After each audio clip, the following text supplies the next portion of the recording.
할렐루야. 이 아침 주의 전을 찾으신 여러분들에게 하나님의 은혜와 평강이 함께 하시기를 축원합니다. 오늘 요한복음 8장의 말씀은 사실은 우리가 이해할 듯 할 것 같지만 사실은 쉽게 이해되지 않은 그런 부분들이 많이 있어요. 당시의 유대인들도 예수님의 말씀을 이해하지 못하기 때문에 오늘 8장 끝부분에는 아주 경악할 만한 이야기가 있죠. 하나님의 아들로 진리자로 이 땅에 오신 예수 그리스도를 어떻게 하려고 했어요? 돌로 쳐 죽이려고 했어요.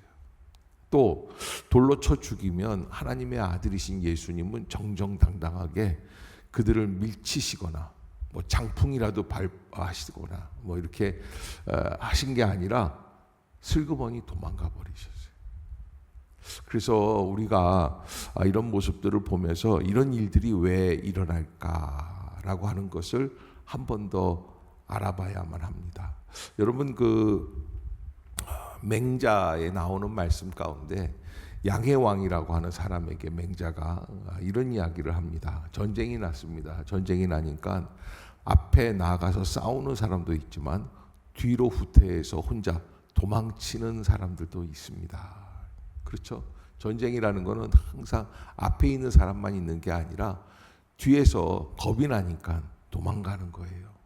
패잔병이라고 하기도 하고, 이런 사람들은 이제 탈영병이라고 그래서 전쟁에서는 제일 흉악한 사람 중에 한 사람이에요. 왜? 전쟁이 나면은 싸워야지 되는데 싸우지 않고 도망가니까. 다 도망가면 전쟁은 누가 합니까? 탈영병이 있어요.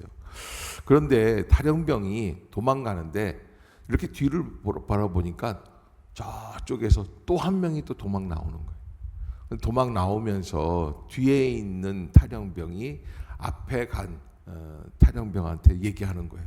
너 어떻게 이렇게 도망가는데 빠르냐? 너 어떻게 이렇게 도망가는데 빠르냐? 네가 무슨 전쟁을 하겠다고 이렇게 나와서 비겁하게, 어쩌면 사실 그 사람하고 이쪽 사람하고 한 50m, 100m 정도밖에 차이가 안 나요. 그러면 둘 다 어떤 사람이에요? 똑같은 사람.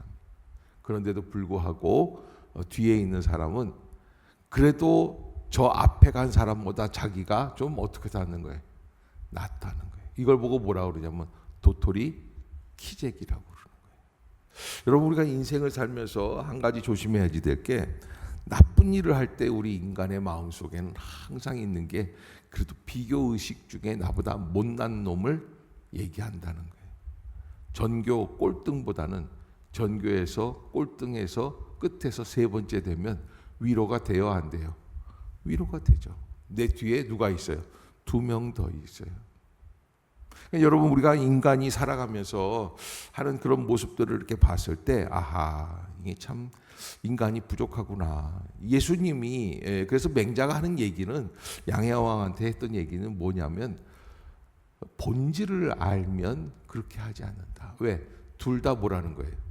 죄인이라는 거예요. 죄인인 줄을 알면 못하는 거죠. 그런데 오늘 예수님도 비슷한 말씀을 해 주셨습니다. 사람들이 예수님을 고발하기 위해서, 그래서 아침에 현장에서 가늠하다가 잡힌 여인을 데리고 와가지고 예수님 앞에 밀쳐버려서 던졌습니다. 예수님이 이렇게 앉아 있는데 뭐라고 그러냐면, 사람들이 모세는 율법에 이러한 여자를 돌로 치라 명하였거니와 선생은 어떻게 말하겠나이까. 그러니까 모세의 율법에 준하여서 우리가 가야 할 삶의 지침서를 얘기하라는 거예요. 그러니까 6절에서 그들의 본색이 나오죠. 그 본심이 나오는데, 그들이 이렇게 말하는 것은 고발할 조건을 얻고자 하여 예수를 시험하는 것이다. 예수께서 몸을 굽히사 손가락으로 땅에 쓰셨다. 그렇게 말을 해요. 그래서 예수님이 그 글을 쓰시는데, 또 어느 성서학자들은 뭐라고 쓰셨을까? 뭐 여러 가지 이야기들이 있어요. 뭐 10계명을 쓰셨다는지, 뭐 어떤 사람들이 이렇게도 얘기해요. 간음을 하면 혼자 하냐? 왜 여자만 잡아오느냐? 남자는 어디 갔느냐, 뭐 이런 걸 쓰셨다는 거예요. 그러나 하여간 뭘 쓰셨는지는 상관이 없습니다. 중요한 거는 예수님께서 뭐라고 말씀을 하시냐면 7절이에요. 시작. 그들이 묻기를 맞이 아니하는지라 이에 일어나 이르시되 너희 중에 죄 없는 자가 먼저 돌로 치라 하시고, 너희 중에 죄 없는 자가 먼저 돌로 치라 하시고, 이 본문 속에서 사실은 많은 오해가 있는데 예수님이 죄인을 용서하셨다, 뭐 이런 이야기들이 있습니다. 그러나 사실은 그런 이야기는 이 본문의 맥락에는 합당치가 않아요. 예수님은 이 여인을 용서하신 게 아니에요. 뭐라고 그러셨어요?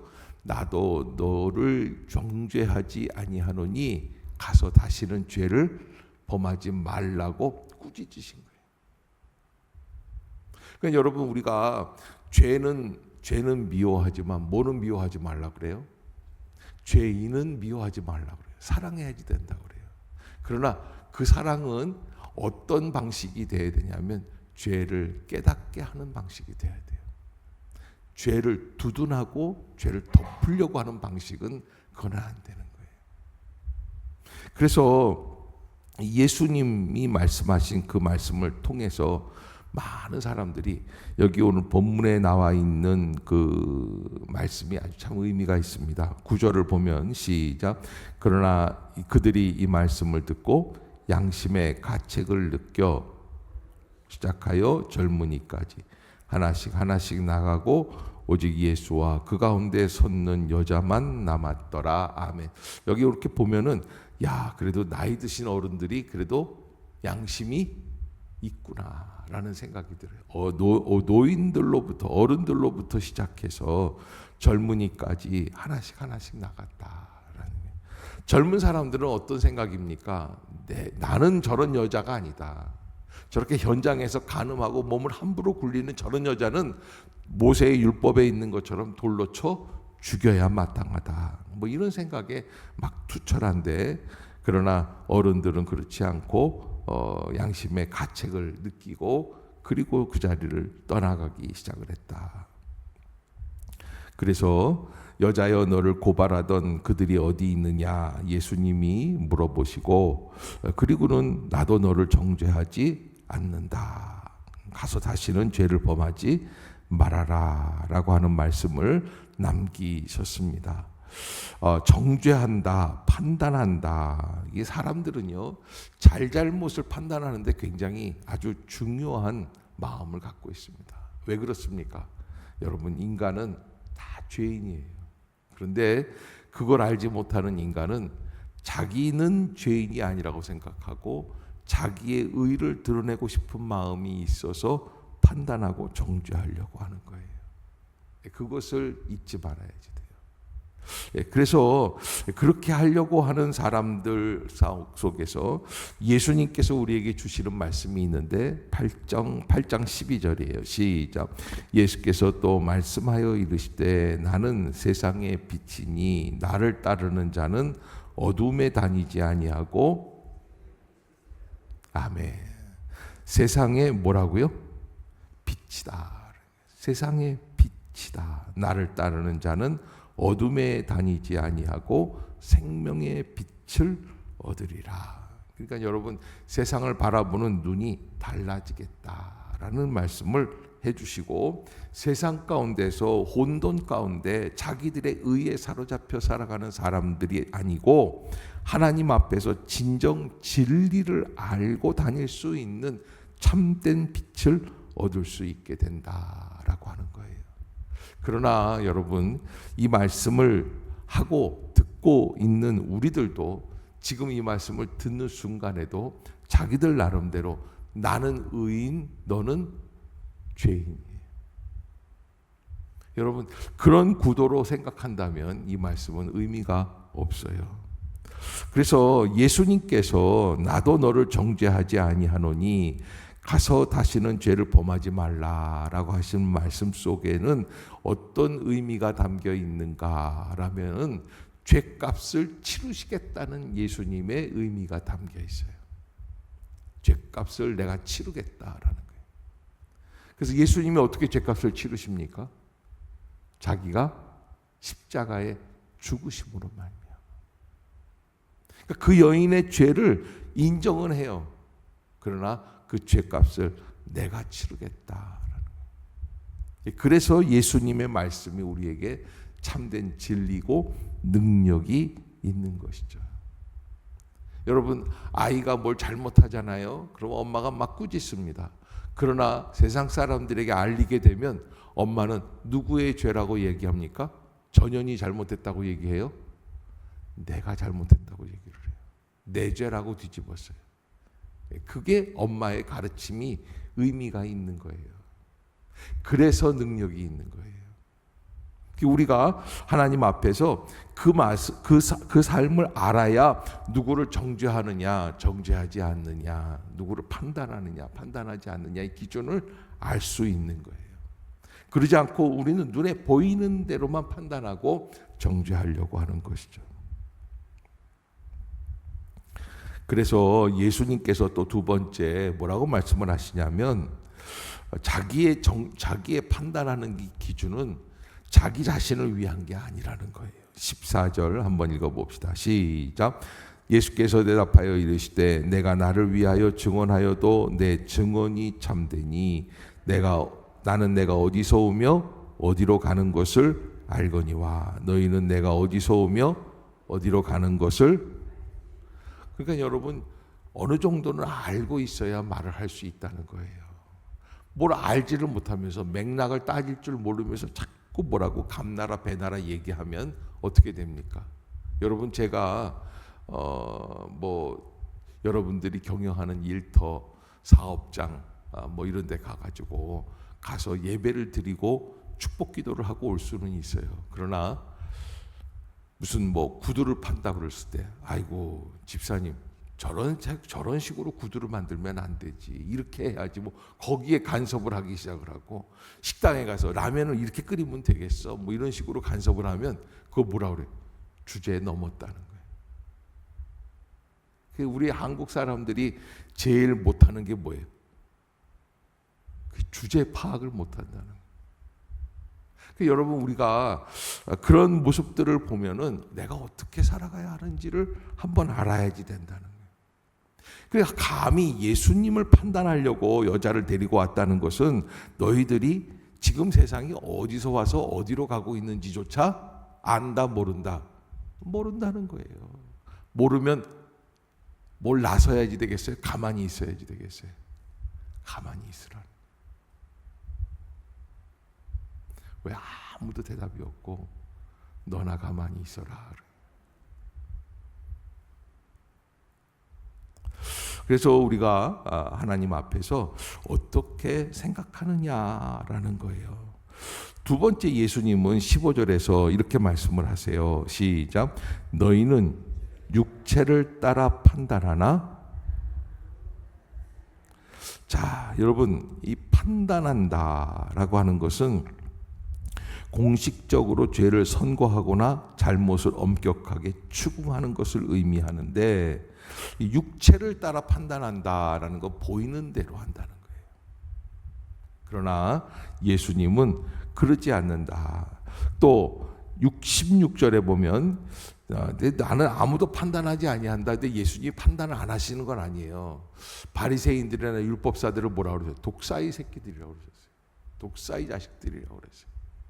그러나 여기 본문의 16절에 예수님이 이렇게 말씀을 하시죠. 만일 내가 판단하여도 내 판단이 참되니 이는 내가 혼자 있는 것이 아니요 나를 보내신 이가 나와 함께 계심이라. 그러니까 예수님의 판단은 누구랑 같이 있는 거예요? 누구랑 함께 하는 거예요?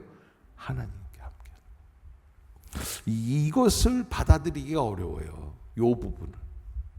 아니, 자기가 뭔데 자꾸 하나님이 함께 한다고 그러는 거예요.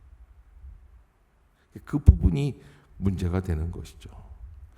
그러기에 18절에 보면 내가 나를 위하여 증언하는 자가 되고 나를 보내신 아버지도 나를 위하여 증언하시느니라. 그래서 예수님의 판단, 예수님의 행하시는 일들을 이렇게 가만히 보면 하나님께서 역사해 주시고 알아서 인도해 주신다라는 것을 말씀해 주고 계세요. 그것을 우리가 깨닫지 못하면 그러면 우리는 평생 판단이라고 하는 숲속에 갇혀서 나오지 못하게 되는, 미로를 타게 되는 것이죠. 우리는 뭘 안다고 생각을 해요. 뭘 잘한다고 생각을 해요. 여러분 오늘 새벽 기도에 나오시는 분들도 명절을 앞두고 나오셨으니까 명절 전날까지 이렇게 하니까 사실 이번 명절이 참 길어요. 그래서 아마 오늘부터 명절이 시작이 되지 않나 생각이 들고요. 좀 빠른 젊은 사람들 같은 경우는 어제부터 아마 하면은 목금토 일까지 쉬고 어디 해외에서, 그리고 월요일서부터 부모님 댁 다녀도 실컷 다니겠다 할 정도로 그런 연휴입니다. 그런데 그런 시간에 여러분들이 이 자리에 나왔으니까 여러분 대단합니까? 안 대단합니까? 뭔 대답들이 없어요. 그런데 여러분 그런 신앙생활을 하다 보면 이런 생각이 드는 거예요. 내 판단이 옳다. 그러나 우리는 다 비슷한 사람들끼리죠. 그러기에 하나님께서 주시는 말씀 앞에서 우리가 겸손할 필요가 있어요. 예수님은 뭐라고 말씀을 하시냐면 우리에게 본질적인 차이를 말씀을 하시면서 23절에 너희는 아래에서 났고 나는 위에서 났으며 너희는 이 세상에 속하였고 나는 이 세상에 속하지 아니하였느니라. 이 말씀은 제자들에게 해주시는 말씀이 아니라 예수님을 공격하려고 하는 바리새인 율법사 대제사장들을 향한 꾸지람이었다. 그러므로 내가 너희에게 말하기를 너희가 너희 죄 가운데에서 죽으리라 하겠노라. 너희가 만일 내가 그인 줄 믿지 아니하면 너희 죄 가운데에서 죽으리라. 그래서 이렇게 말씀을 하시면서 예수님께서 그 시점을 말씀을 해주세요. 이 말씀을 깨달을 수 있는 시점이 언제냐. 28절 한번 볼까요? 시작. 이에 예수께서 이르시되 너희가 인자를 든 후에 내가 그인 줄을 알고 또 내가 스스로 아무것도 하지 아니하고 오직 아버지께서 가르치신 대로 이런 것을 말하는 줄도 알리라. 아멘. 그러니까 여러분 이게 인자를 든 후에라는 건 십자가에서 죽으시고 부활하시고 승천하실 때 비로소 알게 될 것이다 라는 거예요. 자식이 엄마의 마음을 언제 알까요? 여러분 애 낳아보면 엄마의 마음을 안다고 그러잖아요. 그렇지도 않아요. 요즘은요. 애를 낳아도 엄마 다 시켜요. 친정엄마 부르고 시어머니 불러도 다 시키는 거예요. 그러니까 아직도 먼 거예요. 요즘은 뭐 그것도 안 돼요. 죽을 때 되면 할까? 죽어도 모를 것 같아요. 근데 여러분 예수님께서는 우리에게 시점을 말씀해 주세요. 인자를 든 후에 십자가에서 죽으신 것을 인정하고 부활하신 것을 믿고 승천하셔서 다시 오실 예수님이라는 사실을 깨달을 때에는 비로소 주님이 말씀하신 게 뭔지를 알게 될 것이다. 거듭남이라는 것은 예수님이 십자가에서 나를 위해 죽으신 것, 그리고 부활하신 것, 다시 오실 예수님이시라는 것, 이런 것들을 알게 될 때에 말씀을 믿게 되는 것이죠. 그러기에 우리가 하나님 앞에서 예수님의 말씀을 받아들일 때에 예수님의 말씀은 홀로 하시는 말씀, 인간의 마음으로 하신 게 아니라 나를 보내신 이가 나와 함께 하시도다. 나는 항상 그가 기뻐하시는 일을 행함으로 나를 혼자 두지 아니하셨다라는 말씀 속에서 예수님이 하나님과 함께 역사해 주시는 분이시다라는 것을 믿고 받아들여야 되는 것이죠. 그러기에 우리가 하나님 앞에서 온전한 심령으로 하나님의 뜻을 행할 수 있는 심령으로 살아가는 것이 우리에게는 무엇보다 필요한 것이다. 그러기에 예수님은 사람들이 돌로 쳐 죽이려고 하는 순간에도 그저 뒤돌아 나오시는 거예요. 왜냐하면 여러분 이상과 현실이에요. 말씀은 그렇지만 받아들이지 못하는 사람들의 모습은 또 현실이에요. 어려워요.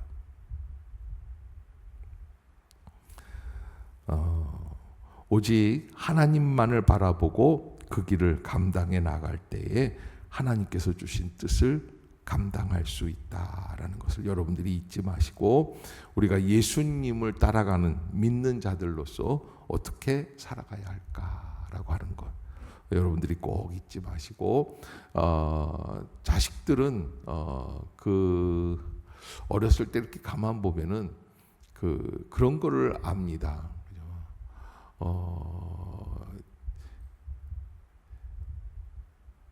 저는 그 중학교 때인데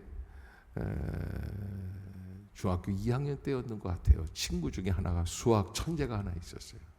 근데 얘는 어느 날 선생님한테 이게 문제를 하나 부탁하더라고요. 이성호라고 하는 수학 선생님이었는데 수학을 아주 정말 잘 가르치시는 학원 선생님들처럼 이렇게 막 칠판 안 보고 막 쓰시는 분들 있잖아요. 탄젠트 뭐 루트 뭐 탁탁 해가지고 다 그런 분인데 그 문제를 못 푸시더라고요. 그러더니 솔직하게 얘기를 하셨어요. 나는 모르겠다.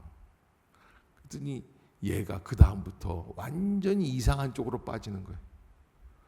오로지 어디에만 목적이 있어요? 선생님 못 푸는 문제 찾는 것만 목적이에요. 내가 가만히 보면서 바보 같은 놈 그랬어요. 걔는 대학 못 갔어요. 왜요? 어디에 관심이 있는 거예요? 자기 발전, 자기를 함양시킨다고 그래요. 그게 아니라 어디에만 관심이 있는 거예요? 상대방을 쓰러뜨리는 데만 관심이 있는 거예요. 끝나는 거예요. 우리의 신앙이 바로 그러지 않을까. 우리가 하나님 앞에서 어떠한 모습으로 살아가야 할까라는 거예요. 우리는 누가 옳고 누가 그르냐 이런 데만 관심이 있고, 내 편이냐 네 편이냐 이런 데만 관심이 있어요. 그러나 예수님은 하나님의 뜻을 행하려고 하시는 분입니다. 그 일을 잊지 마시고, 또 목사도 마찬가지고요. 여러분들이 목사를 어떻게 판단하는지는 모르지만 목사님이 그 일을 알아서 하시겠구나 하는 신뢰가 필요하죠. 아멘. 아멘 안 하는 분은 또 뭐야? 우리가 지도자들도 마찬가지고요. 우리는 오래전부터 촛불도 들고 태극기도 들고 뭐 이렇게 해서 4.19 때부터 벌써 그랬어요. 그래서 나라가 좀 기준을 찾은 거는 사실이에요. 그러나 이거에 너무 그러다 보니까 시험 때도 신학교에서 그런 일이 한 번 있었습니다. 이 교수님들이 너무 타락했다는 거예요. 그리고서는 교수님들이 낸 시험 문제 우리는 거부하자는 거예요. 그러더니 나중에는요, 시험을 거부하는데 어떻게 되냐면 시험 치러 들어간 놈들 명단을 뽑자는 거예요. 그래가지고 시험 치러 들어간 놈들은 나쁜 놈들이라는 거예요. 저도 그 시험 치러 들어간 나쁜 놈 중에 한 사람이 됐어요. 왜? 그런 식으로 교수님들을 판단하고 해가지고서는 그게 뭐가 신학생이 되겠어요? 그런 모습들을 가만히 볼 때 우리는 뭐든지 지금 앞에 있는 것만 자꾸 바라보는 거예요. 그때 우리가 어용이라고 하고 잘못됐다고 판단했던 교수님들 아직까지 잘 살아 계세요. 80이 넘으셨는데도. 그때 그런 교수님들을 추방하자고 그러고 막 그랬던 친구들 중에 이 교계를 떠나간 친구들도 많이 있고, 우리가 한 230명이 시작을 했거든요. 우리 학년이. 그런데 지금 남아있는 친구들은 한 90명 돼요. 90명. 그러니까 여러분 인생은요, 가만히 보면은 누가 판단하고 누가 인도해 주시는 거예요? 하나님이 판단하고 하나님이 하시고. 그러기에 그 일을 우리가 하나님 앞에서 잊지 말고 내 본분을 알고 내가 어떻게 나아가야 하는가, 내 자신을 함양시키는 쪽으로 나아갈 수 있는 심령이 필요합니다. 우리가 새벽에 나와서 새벽 기도를 하러 나왔는데 가장 중요한 것은 내가 어떠한 사람인지를 깨닫는 것부터 시작하는 것이 가장 적합하다라고 하는 것이죠. 여기 사람들이 끝으로 뭐라 그러냐면 우리는 아브라함의 자손이다 얘기를 합니다. 아브라함의 자손이다. 예수님이 뭐라 그러냐면 너희가 아브라함의 자손이면 누구처럼 해야지 돼요? 아브라함처럼 해야지 된다. 그러지 못한다는 거예요. 그것을 우리가 깨닫고 하나님 앞에서 어떻게 살아가야 하는지를 한 번 더 되돌아볼 수 있는 심령들이 되시기를 주의 이름으로 축복합니다. 기도하겠습니다. 사랑의 하나님.